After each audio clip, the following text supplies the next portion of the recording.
remember he just kept bashing me as hard as he could in the head. You effing bitch, you effing bitch.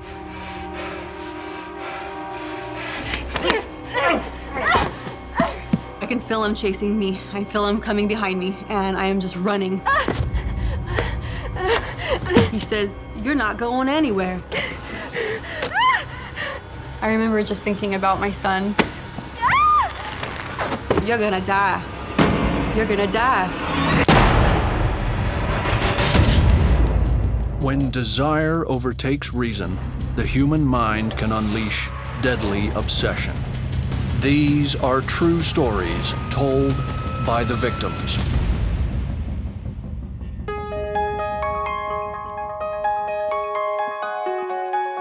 So I'm from Roy, Utah. I have 3 brothers and my mother and my father.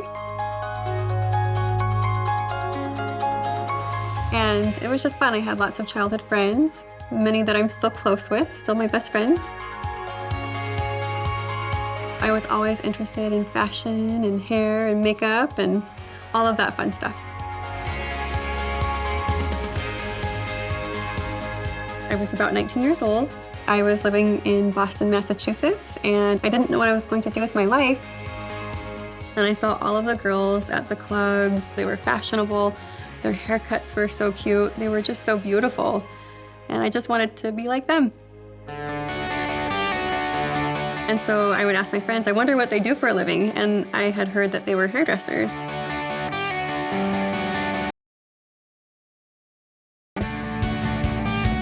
So I went on to hair school.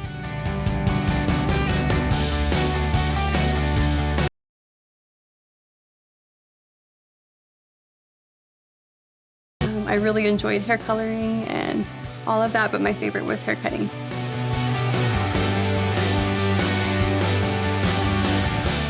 And I graduated in about 2 years. So I was actually working at a salon, and I took a little walk in the mall on a break. And I met my boyfriend. We fell in love and we decided to get married.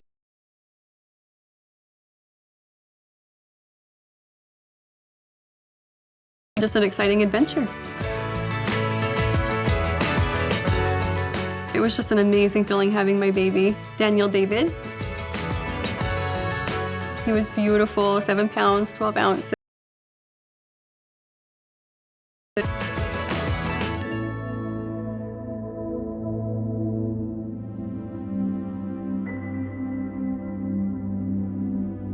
I loved being married, but the financial issues were really, really hard for us.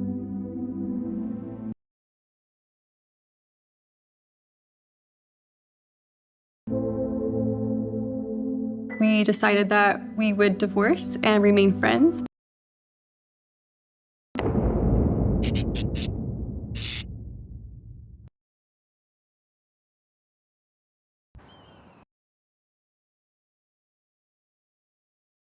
I got a phone call one day from one of my really good friends. She told me that they were opening a brand new hair school. Very high-end, very classy.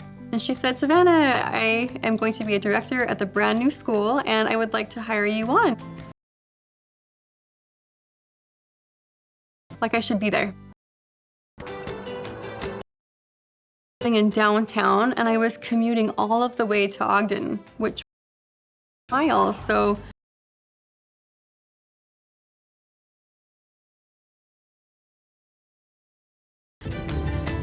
I actually took around North Ogden after work one day. I saw this townhome with a sign in the front yard and it said "for rent."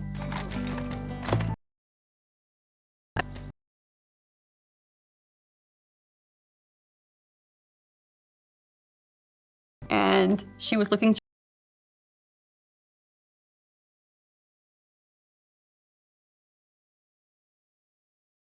I did notice that that community was predominantly Mormon, and me and my son were not. Hey, buddy, what's your name?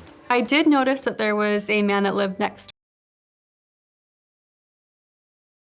door. Almost 60 years old. His name was Todd. He seemed like he was kind of lonely. Let me know if you need a hand. I got this, thanks. I packed light. I told him that we had moved from the city. He was very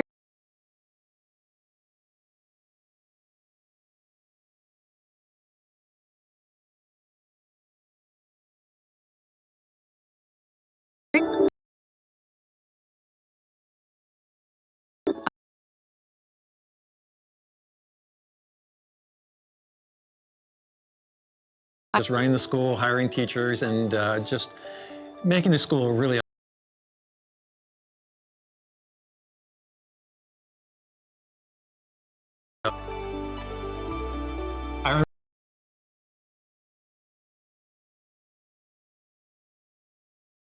I put her son in, into our school.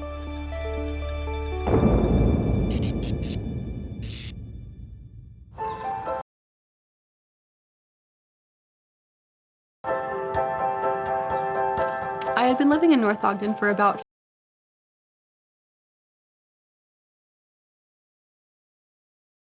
and it was really frustrating because I had to get to work and I didn't know what I was going to do.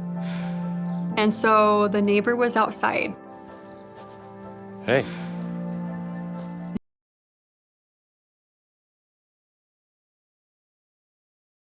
Where's your dad? Can he help?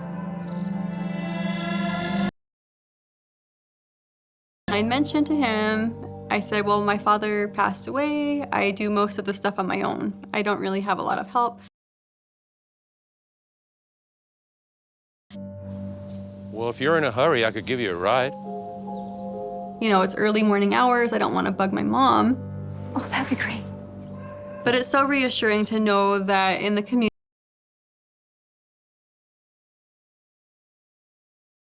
help if needed. That made me feel extra safe. So, how long you lived here? About 7 years now.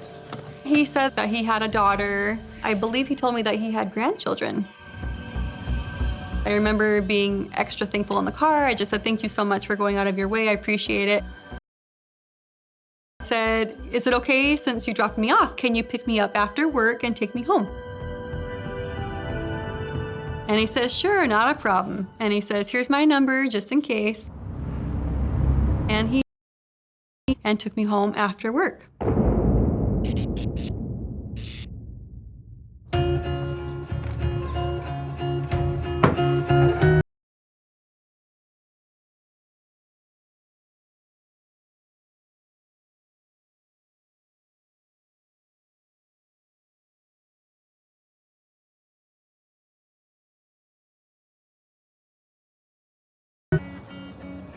No. Do you? So I let him help me hang the blinds. It was really nice having that extra help. It's because I really missed my dad. It was so nice of Todd. He was a very kind neighbor. So I thought I would offer him a free haircut. I'm just inspecting all of the cutting and color. And I take a peek over. Turns like all the way around. And he just like locks eyes on me. And it was just the most awkward, almost like,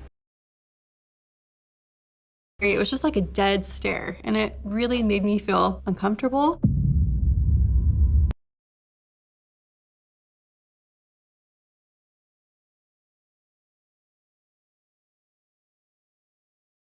Card attached to my door.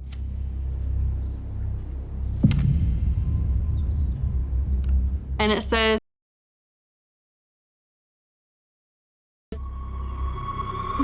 and I'm thinking to myself, best friends forever. I'm your neighbor. Like, this is so strange.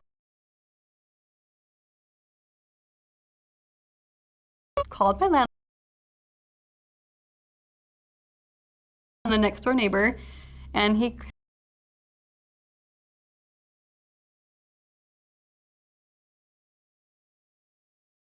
girl, you dress nice, you're fashionable.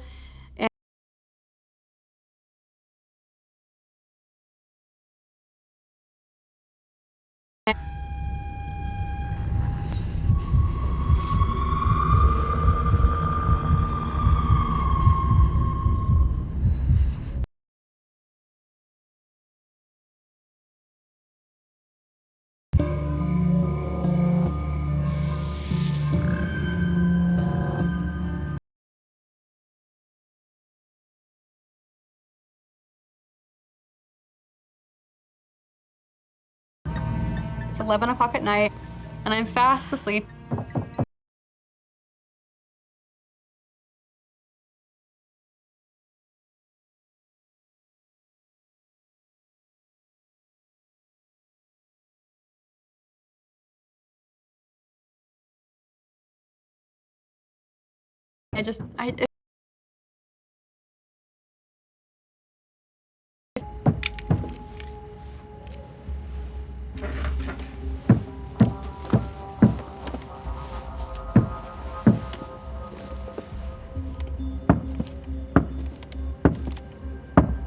As the knocking continued, I thought in my mind, I need to call the police.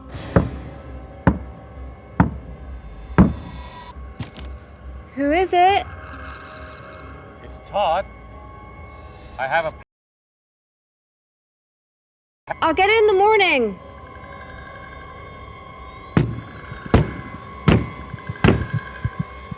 I don't know what is going on. It's just me and my son. I don't know what to do.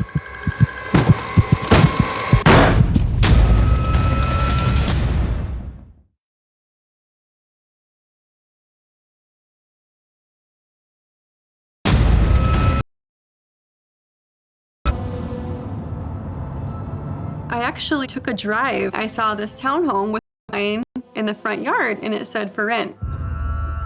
It just felt like I should be there. And I came across my tire being flat one morning. Well, if you're in a hurry, I could give you a ride.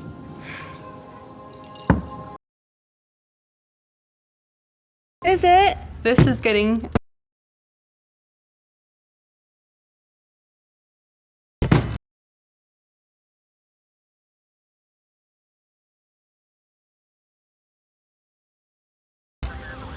I called the police and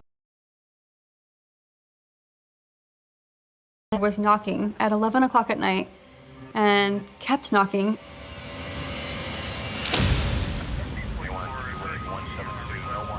They actually did talk with Todd.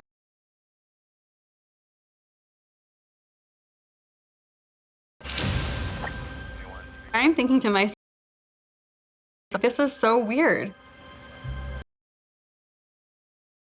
People like this before. What steps do I take? I've reached out to the police. What do I do? So in my mind, I'm thinking I have to take care of my son. He's number one.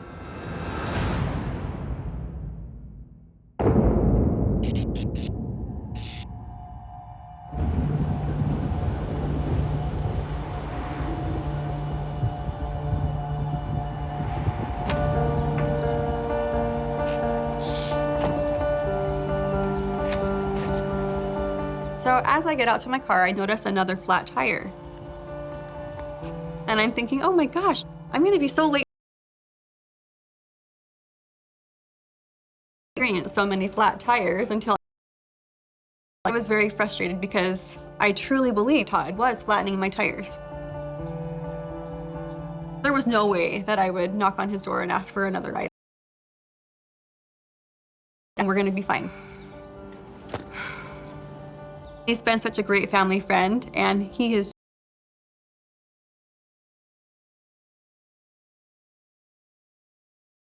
This is the second time she's had a flat tire. That's kind of weird. And so I picked her up, and there's nothing wrong with your tire. It looks in good shape. There's no nail. I started thinking, something doesn't add up here. Something just isn't right.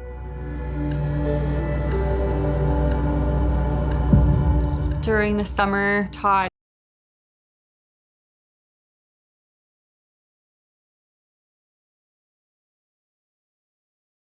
how is that neighbor of yours doing?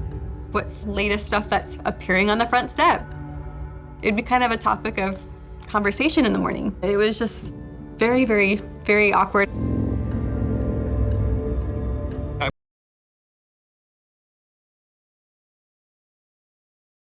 And I just thought, okay, well, he's harmless, and he's.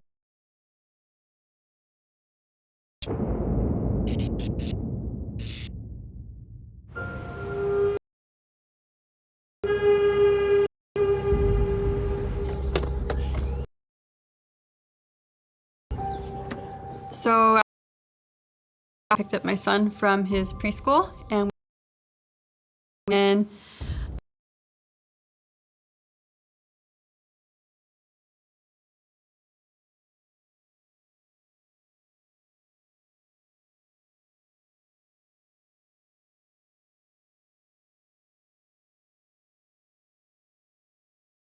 big capital letters, and it says, "Pray."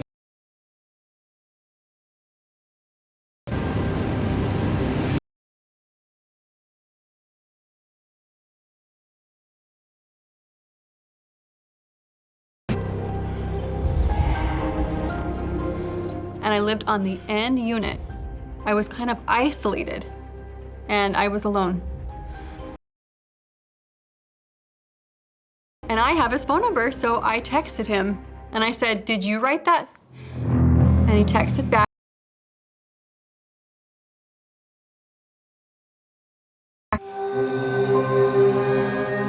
Savannah called me, and she was pretty concerned over this. The bizarre nature of this guy. Like, okay, this guy is getting a lonely old guy.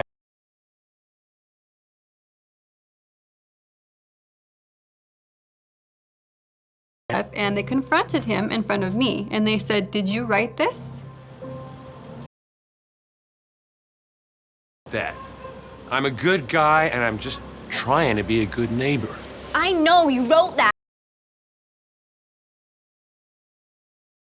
And he could see the fear in my eyes when I talked to the police.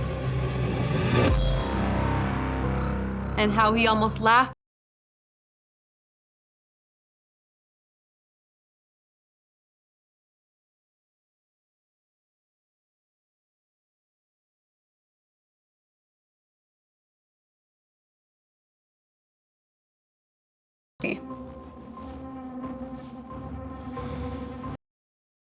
Anything because he hadn't. I just said, "Okay, well, I'll call you back if I find anything else."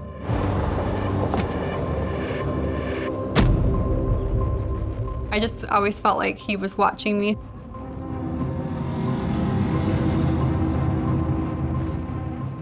It was just such an uncomfortable feeling. Like I didn't feel like I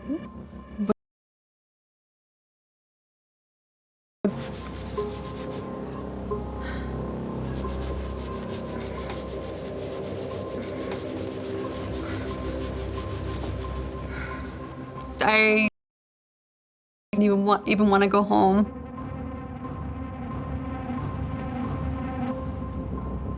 Like I would deliberately drive around and kind of make sure that I got home at a later hour. That way I wouldn't have to encounter him outside.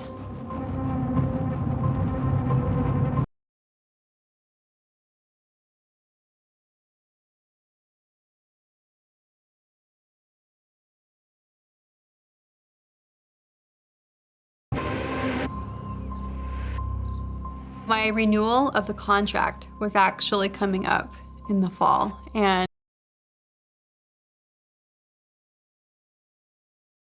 I was going to start looking for a condo.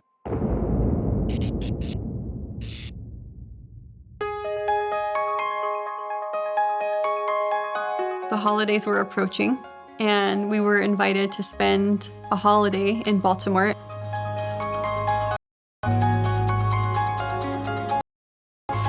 I thought, okay, great. I don't have to re-sign that lease. It was nice because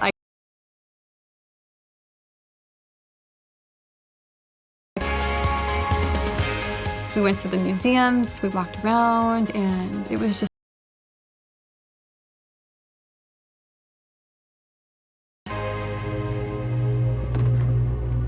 so and it's late at night.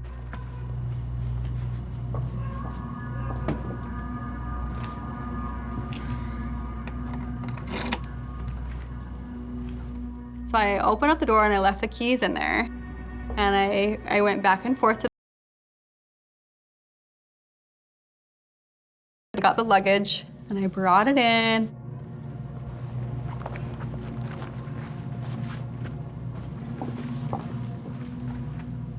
I don't see the keys, they're not there. And I've got everything on those keys. I've got my car key, house key, mail.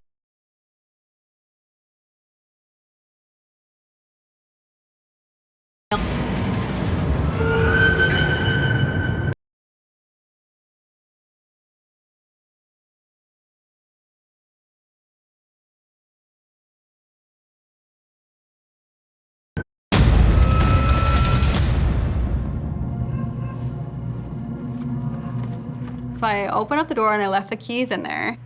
And I went back and forth to the car.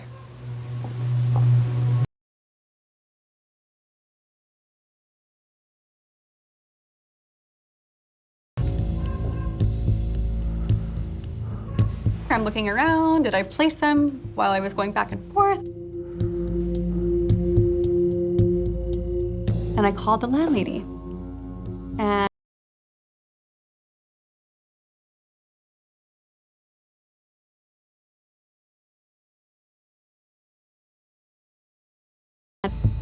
after like a week, my mind honestly forgot about it. Like I didn't even think about it. Like my life went on.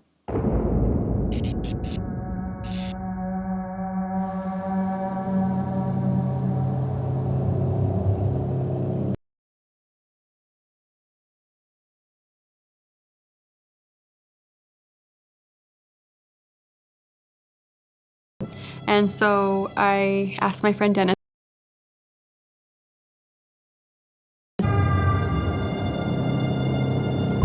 She told me that she was not comfortable, not with him and some of the things that he was doing.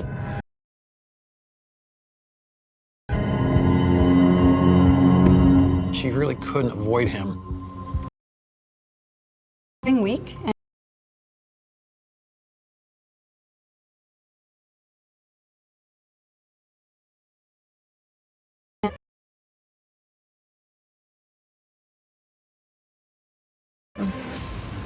It's very hard not being able to make that lump sum right up front.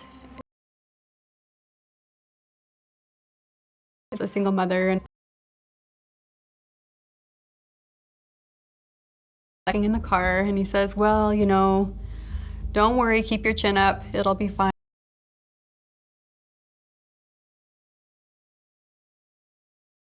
I'll be optimistic.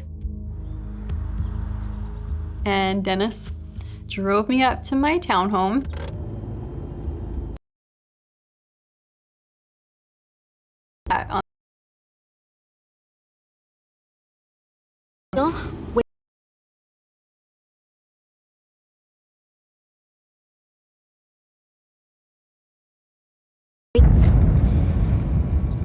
Right when a person would need to have a turkey to bake in the oven. And Dennis was quiet.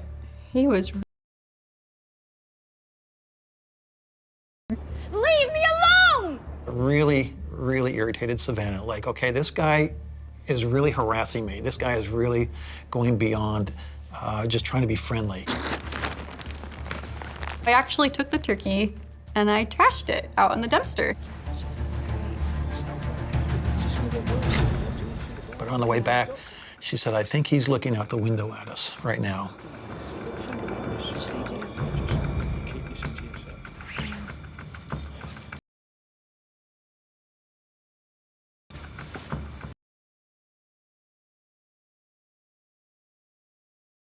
Sometimes I can be kind of vocal.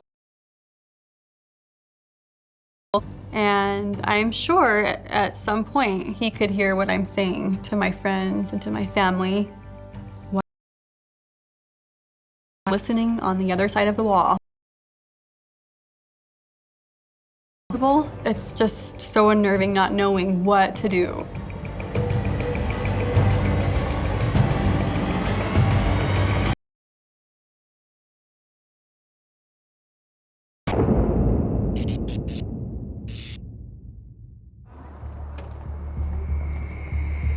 Christmas rolls around.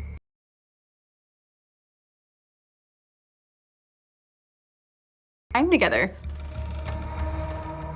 I'm literally going out that front door and I'm stopped by this like presents and toys, and there's a microwave.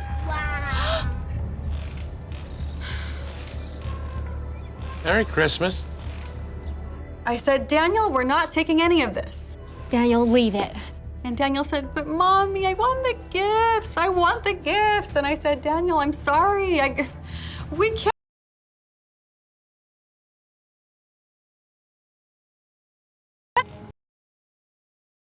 This has got to stop. This is insane. You know, I trashed those toys.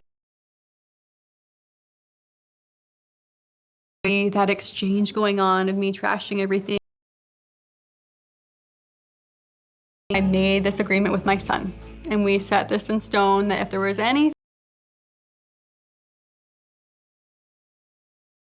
him to believe that we were like somehow keeping this going, right? So I told Daniel, no, we're not keeping anything.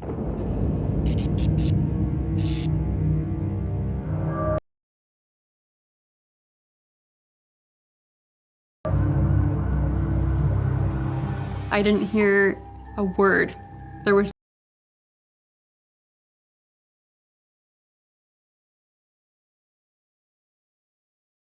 until about the middle of January.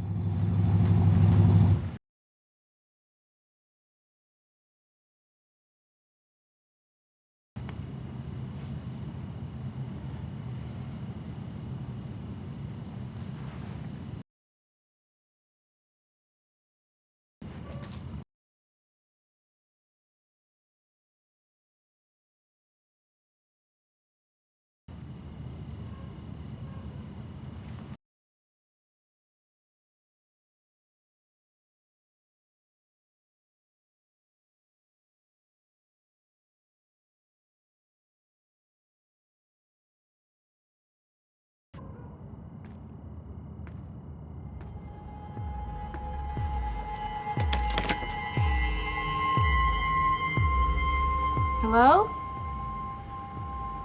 Anyone there?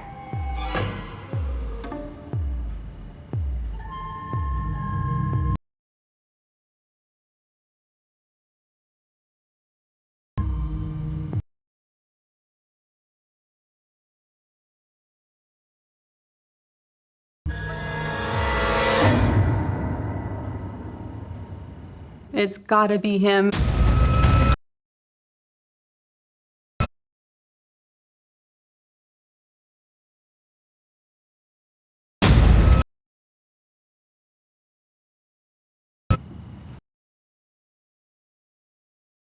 I noticed the ladder on the left side of the house, right outside the window. It clicked in my head like it's him. It's gotta be him. I just knew it was him.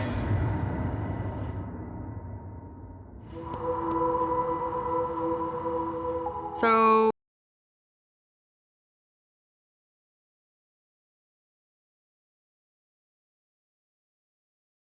hey,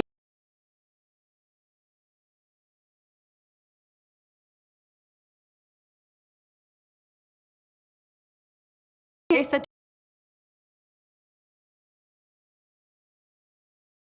to me. So I said, okay. So I called her back.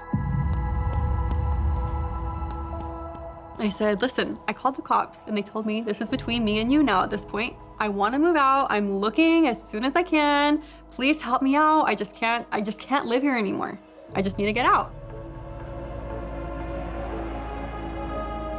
She said, Savannah, don't worry. I'll take care of you. She said, I'm going to evict him. You've already gone through way too much. I'm gonna evict him in the spring. Don't say my name because any issues, I wanna move on with my life. She said, don't worry. So after the ladder, I started looking for the protective orders and I went online. And it mentioned, was it a relative? And it didn't have a checkbox for a neighbor. And It just didn't look like it would even help.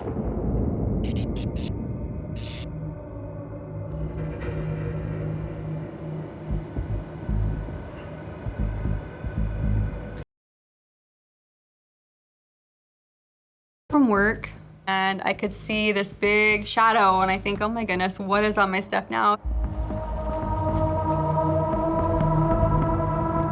It's a huge rocking chair with a stuffed animal in it.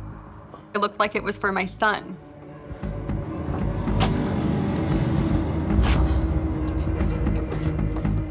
At this point, my blood is boiling.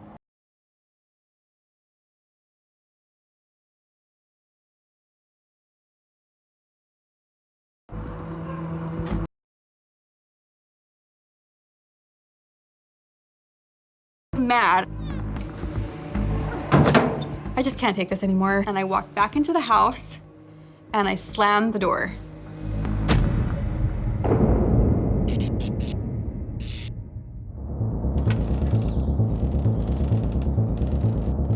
I'm wanting to confront him. I'm wanting to just let him know that I'm not gonna take this anymore. I'm gonna stick up for myself. I really think he was trying to push me until I snapped. Leave me alone! And I was so angry, and he just looked at me with this blank stare. Like he didn't know what to say.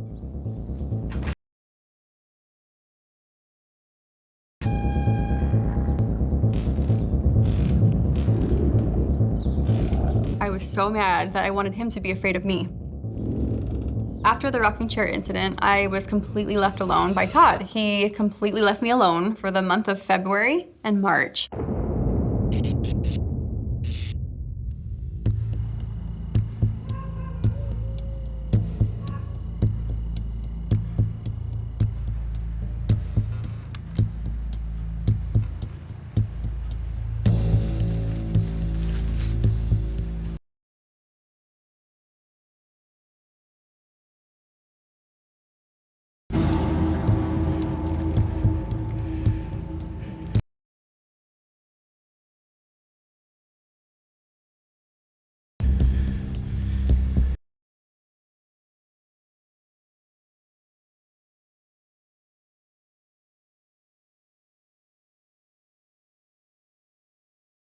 My alarm went off at 5:30. I wake up really early in the morning.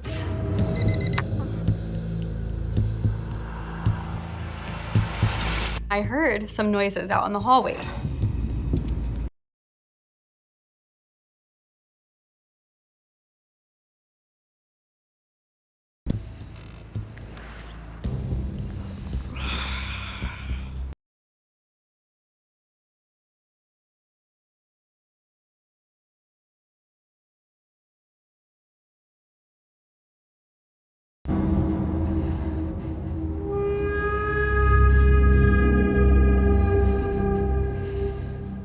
And I'm thinking to myself, how am I gonna get out of here?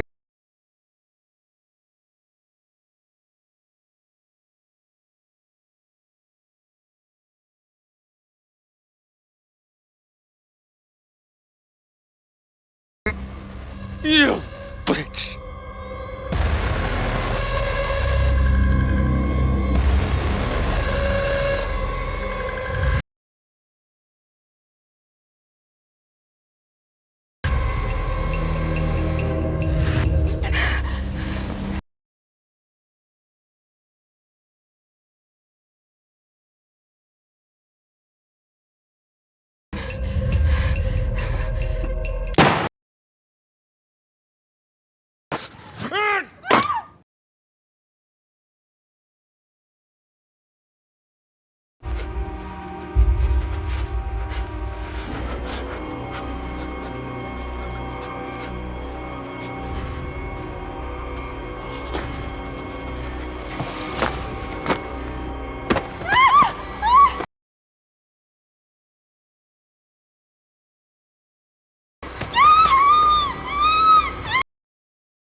Daniel, please.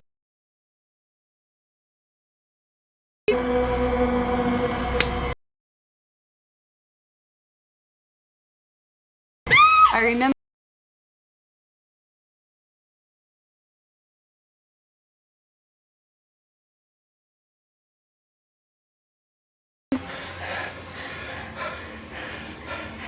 and I just thought, I'm gonna make it. I'm just not gonna give up. I'm gonna keep fighting.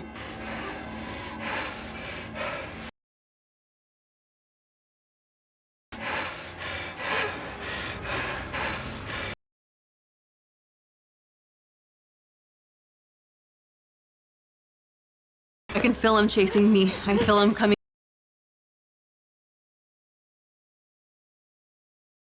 He says, "You're not going anywhere. You're..." I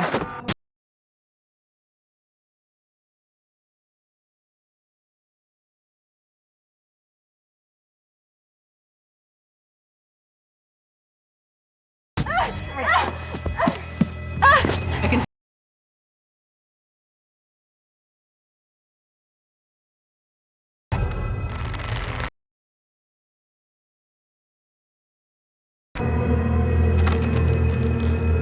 I was literally holding on to that front door every last minute that I could have to get out of the house.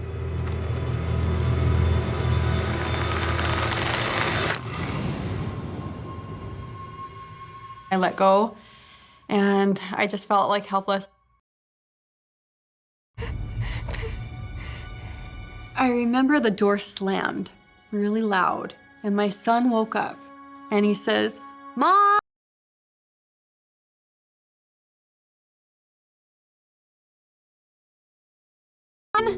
Get to your room!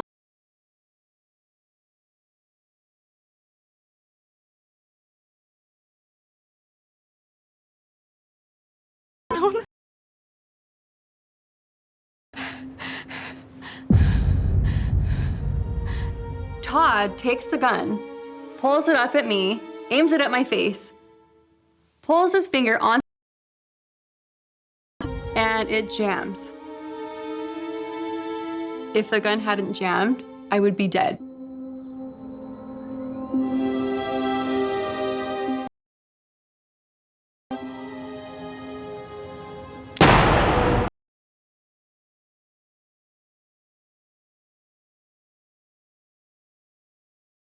I was thinking about my son and just what would happen to him.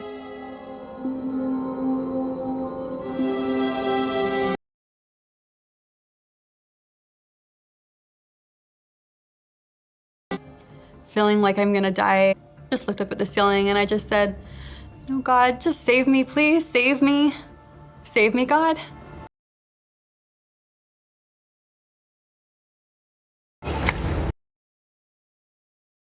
Up like it was on the ground. I'm sorry.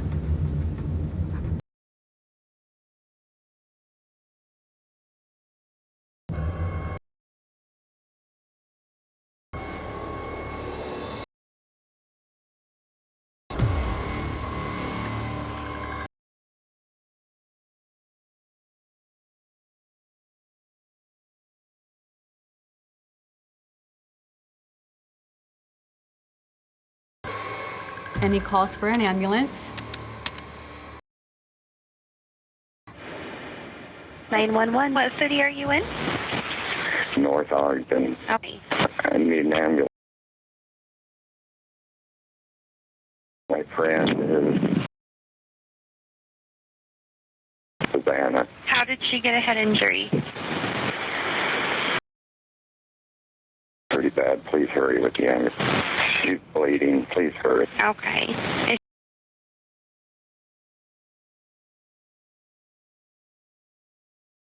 Yeah. She's feeling she's in shock. Please hurry. Okay. And is there any other part of her body injured? Hello? Hello?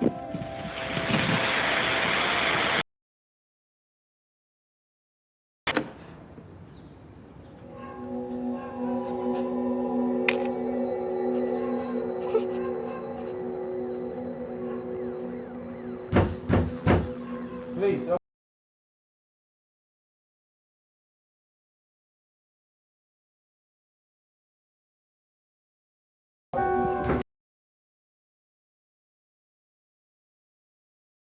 there was a police officer on the other side of the door.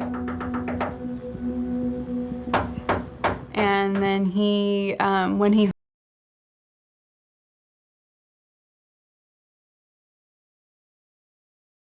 go off, and it's like I knew that he killed himself. I must have gone out.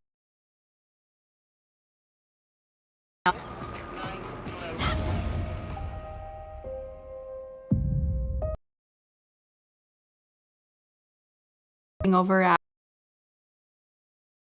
and he says, "Hi, Mom," and then the police said, "Come on, let's go," and they ushered him. They took him out to the police car and got him some help, made sure that he was okay. You know what? Savannah's extremely lucky. Extremely lucky. She probably should have died that night. You know, he shot that gun several times, hoping to kill her. He brought twist ties and body bags in.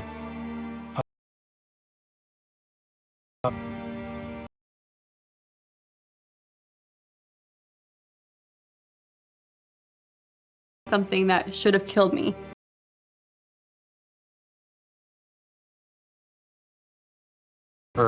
As I believe that I was protected.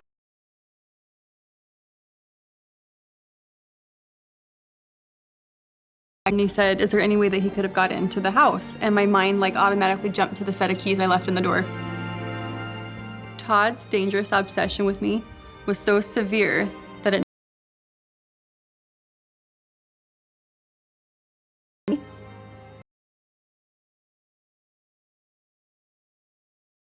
just getting more and more.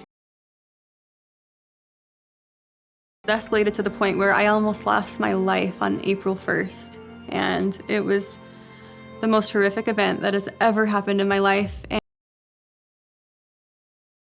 I am so blessed